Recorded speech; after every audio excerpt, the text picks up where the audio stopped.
Hi hello friends, welcome back to my YouTube channel. ಇವತ್ತಿನ ವಿಡಿಯೋದಲ್ಲಿ ಅರ್ಧ ಕೆಜಿ ಸಾಂಬಾರ್ ಪೌಡರು ಮನೆಯಲ್ಲೇ ತುಂಬ ಈಸಿಯಾಗಿ ಹೇಗೆ ಮಾಡ್ಬೋದು ಅಂತ ತೋರಿಸ್ಕೊಡ್ತಿದ್ದೀನಿ. ಈ ಥರ ಮಾಡಿಟ್ಕೊಂಡ್ಬಿಟ್ರೆ ಒಂದೆರಡು ತಿಂಗಳವರೆಗೂ ತೊಂದರೆ ಇಲ್ಲ, ಸ್ಟೋರ್ ಮಾಡಿಟ್ಕೊಳ್ಬೋದು. ತುಂಬ ಫ್ರೆಶ್ ಆಗಿರೋದು, ನ್ಯಾಚುರಲ್ ಆಗಿರೋದು. ಹೊರಗಡೆಯಿಂದ ಎಲ್ಲ ಸಾಂಬಾರ್ ಪೌಡರ್ ತರ್ತೀವಲ್ಲ, ಅದಷ್ಟು ಚೆನ್ನಾಗಿರೋದಿಲ್ಲ. ಹಾಗೆ ರೆಗ್ಯುಲರ್ ಆಗಿ ಯೂಸ್ ಮಾಡೋಕ್ಕೆ ಈ ಥರ ನ್ಯಾಚುರಲ್ ಆಗಿ ಮನೆಯಲ್ಲೇ ಮಾಡಿಕೊಂಡ್ರೆ ತುಂಬ ಚೆನ್ನಾಗಿರುತ್ತೆ. ಹಾಗೆ ಎಲ್ಲರೂ ಇಷ್ಟಪಡ್ತಾರೆ. ತುಂಬ ಮಸಾಲೆ ಘಾಟು ಆ ಥರ ಎಲ್ಲ ಏನು ಇರೋದಿಲ್ಲ.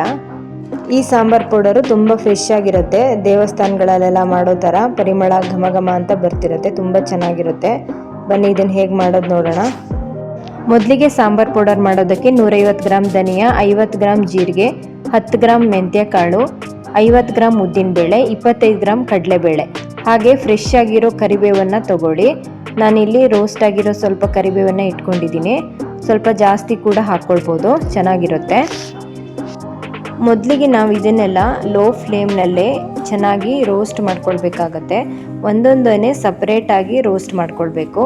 ಒಂದೇ ಸಲ ಇದನ್ನು ರೋಸ್ಟ್ ಮಾಡಿಕೊಂಡ್ರೆ ಸಾಂಬಾರ್ ಪೌಡರ್ ಅಷ್ಟು ಚೆನ್ನಾಗಾಗೋದಿಲ್ಲ. ಈಗ ಮೊದಲನೇದಾಗಿ ಧನಿಯಾನ ನಾನು ಲೋ ಫ್ಲೇಮ್ನಲ್ಲೇ ಹುರ್ಕೊಳ್ತಾ ಇದ್ದೀನಿ. ಒಂದು 5ರಿಂದ 6 ನಿಮಿಷ ಬೇಕಾಗುತ್ತೆ. ಇದ್ರದ್ದು ಪರಿಮಳ ಎಲ್ಲ ಬರುತ್ತೆ. ಫ್ಲೇವರ್ ಒಂದೊಂದೇ ಬರೋವರೆಗೂ ಅದನ್ನು ಸಪ್ರೇಟಾಗಿ ಹುರ್ಕೊಳ್ಬೇಕು.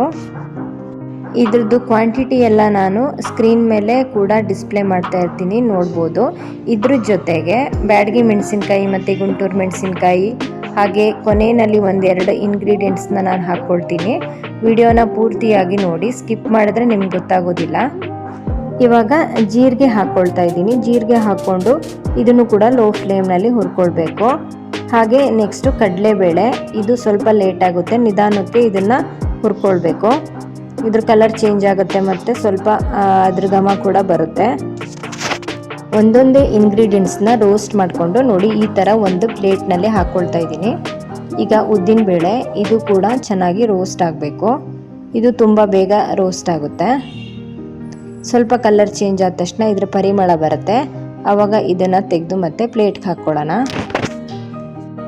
ತುಂಬ ಬಿಸಿಯಾಗಿರುತ್ತೆ ಬಾಣಲಿ, ನಿಧಾನಕ್ಕೆ ಹುಷಾರಾಗಿ ಹ್ಯಾಂಡ್ಲ್ ಮಾಡಬೇಕಾಗುತ್ತೆ. ಹಾಗಾಗಿ ಇದು ಮಾಡೋದು ಸ್ವಲ್ಪ ಕಷ್ಟದ ಕೆಲಸನೇ. ಈ ಮೆಣಸು ಹುರಿಯೋದು ಕೂಡ ಸ್ವಲ್ಪ ಕಷ್ಟ ಆಗುತ್ತೆ. ಇದನ್ನೆಲ್ಲ ನಾವು ಬೇಗ ಹುರ್ಕೊಳ್ಬೋದು.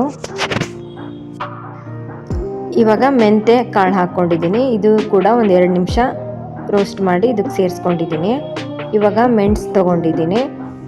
ಬ್ಯಾಡಗಿ ಮೆಣಸಿನ್ಕಾಯಿ 200 ಗ್ರಾಮು, ಹಾಗೆ ಗುಂಟೂರು ಮೆಣಸಿನ್ಕಾಯಿ 50 ಗ್ರಾಮ್ ತೊಗೊಂಡಿದ್ದೀನಿ. ಎರಡು ಮಿಕ್ಸ್ ಮಾಡಿಕೊಂಡು ಆಲ್ರೆಡಿ ನಾನು ಇದನ್ನು ರೋಸ್ಟ್ ಮಾಡಿ ಇಟ್ಕೊಂಡಿರ್ತೀನಿ.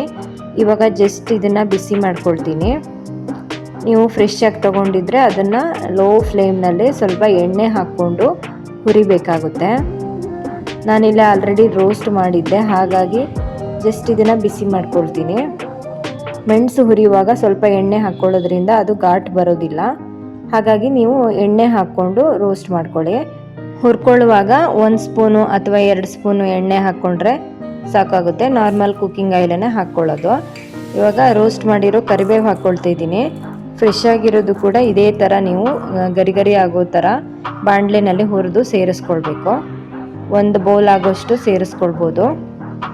ಇವಾಗ ಒಂದು 10 ನಿಮಿಷ ಆದ್ರ ಮೇಲೆ ಅದು ಮೆಣಸೆಲ್ಲ ಸ್ವಲ್ಪ ಗರಿ ಗರಿ ಆಗುತ್ತೆ. ಆಮೇಲೆ ಮಿಕ್ಸಿಗೆ ಹಾಕ್ಕೊಳ್ಳೋದು. ಎಲ್ಲ ಹುರಿದಾದ್ರ ಮೇಲೆ ತುಂಬ ಹೊತ್ತು ಬಿಡಕ್ಕೆ ಹೋಗಬೇಡಿ, ಬೇಗ ಅದನ್ನು ಮಿಕ್ಸಿಗೆ ಹಾಕ್ಕೊಳ್ಳಿ. ಮೆಣಸೆಲ್ಲ ಗರಿ ಗರಿ ಇರುವಾಗಲೇ ಮಿಕ್ಸಿಗೆ ಹಾಕ್ಕೊಂಡ್ರೆ ತುಂಬ ಒಳ್ಳೆಯದು. ಇಲ್ಲಾಂದರೆ ತುಂಬ ಬೇಗ ನುಣ್ಣಗಾಗೋದಿಲ್ಲ ಅದು. ಮಿಕ್ಸಿಗೆ ಹಾಕ್ಕೊಳ್ಳುವಾಗ ಕೆಳಗಡೆ ಸ್ವಲ್ಪ ಮೆಣಸು ಮತ್ತು ಮೇಲ್ಗಡೆ ಧನಿಯಾ ಎಲ್ಲ ಹಾಕ್ಕೊಂಡು ಈ ಥರ ಮಾಡ್ಕೊಳ್ಳೋದು. ಸಾಂಬಾರ್ ಪೌಡರ್ ಆಗಿರೋದ್ರಿಂದ ಇದು ಸ್ವಲ್ಪ ತರಿಯಾಗಿ ಇದ್ರೂ ಕೂಡ ಚೆನ್ನಾಗಿರುತ್ತೆ. ನಾವು ಸಾಂಬಾರು ಮಾಡುವಾಗ ಮತ್ತೆ ಅದನ್ನು ಮಿಕ್ಸಿಗೆ ಹಾಕ್ಕೊಳ್ತೀವಲ್ವ, ಹಾಗೆ ಡೈರೆಕ್ಟಾಗೂ ಕೂಡ ಸಾಂಬಾರ್ ಪೌಡರು ಬೇಳೆಗೆ ಹಾಕ್ಕೊಂಡು ಮಾಡ್ಬೋದು. ಇವಾಗ ಕೊನೆಯಲ್ಲಿ ಮಿಕ್ಸಿ ಹಾಕ್ಕೊಳ್ಳುವಾಗ ಸ್ವಲ್ಪ ಅರಿಶಿನ ಪುಡಿ, ಒಂದು ಅರ್ಧ ಟೇಬಲ್ ಸ್ಪೂನ್ ಆಗುವಷ್ಟು, ಹಾಗೆ ಸ್ವಲ್ಪ ಇಂಗು ಹಾಕ್ಕೊಂಡು ಮಿಕ್ಸಿಗೆ ಹಾಕ್ಕೊಂಡು ಸೇರಿಸ್ಕೊಳ್ಳೋದು. ಇದಕ್ಕೆ ಕ್ವಾಂಟಿಟಿ ಅಂತ ಏನೂ ಇಲ್ಲ, ನೀವು ಸ್ವಲ್ಪ ಹೆಚ್ಚು ಕಮ್ಮಿ ಸೇರಿಸ್ಕೊಳ್ಬೋದು. ಅರಿಶಿನ ಪುಡಿ ಮತ್ತು ಇಂಗು ಎರಡು ಸ್ವಲ್ಪ ಜಾಸ್ತಿ ಇದ್ರೂ ಚೆನ್ನಾಗಿರುತ್ತೆ. ಇಂಗಿನ ಪರಿಮಳ ಎಲ್ಲ ತುಂಬ ಚೆನ್ನಾಗಿ ಬರುತ್ತೆ ಸಾಂಬಾರಿಗೆ. ಇಲ್ಲಾಂದರೆ ಸಾಂಬಾರು ಮಾಡುವಾಗ ಕೂಡ ನಾವು ಸೇರಿಸ್ಕೊಳ್ತೀವಲ್ವ, ಹಾಗಾಗಿ ಸ್ವಲ್ಪ ಸೇರಿಸ್ಕೊಂಡ್ರೂ ಸಾಕಾಗುತ್ತೆ. ನೋಡಿ ಸಾಂಬಾರು ಪುಡಿ ರೆಡಿಯಾಗಿದೆ. ತುಂಬ ಚೆನ್ನಾಗಿ ಪರಿಮಳ ಬರ್ತಾ ಇರುತ್ತೆ. ಈ ಥರ ಫ್ರೆಶ್ ಆಗಿ ಸಾಂಬಾರು ಪೌಡರ್ ಮಾಡಿದವಾಗ ಮನೆಯೆಲ್ಲ ಘಮ ಘಮ ಅಂತಿರುತ್ತೆ. ಈ ಮೆಣಸು ಹುರಿಯೋದು ಸ್ವಲ್ಪ ಕಷ್ಟ ಆಗುತ್ತೆ, ಬೇರೆ ಎಲ್ಲ ನಾವು ತುಂಬ ಈಸಿಯಾಗಿ ಮಾಡ್ಕೊಳ್ಬೋದು. ನಾವು ಸಾಂಬಾರು ಪೌಡರ್ ಆರ್ಡ್ರ್ ಬಂದರೆ ಮಾಡಿಕೊಡ್ತೀವಿ. ಹಾಗೆ ನಿಮಗೆಲ್ಲ ಈ ವಿಡಿಯೋ ಹೆಲ್ಪ್ಫುಲ್ ಆಗಲಿ ಅಂತ ನಿಮ್ಮ ಜೊತೆ ಶೇರ್ ಮಾಡಿದ್ದೀನಿ. ಈ ವಿಡಿಯೋ ಇಷ್ಟ ಆದರೆ ಪ್ಲೀಸ್ ಲೈಕ್ ಮಾಡಿ, ಶೇರ್ ಮಾಡಿ, ಸಬ್ಸ್ಕ್ರೈಬ್ ಮಾಡ್ಕೊಳ್ಳಿ. ನೆಕ್ಸ್ಟ್ ರಸಮ್ ಪೌಡರ್ ಮಾಡುವ ವಿಡಿಯೋ ಕೂಡ ಶೇರ್ ಮಾಡ್ತೀನಿ. ಮುಂದಿನ ವಿಡಿಯೋದಲ್ಲಿ ಮತ್ತೆ ಸಿಗೋಣ. ಎಲ್ರಿಗೂ ಥ್ಯಾಂಕ್ ಯು ಸೋ ಮಚ್.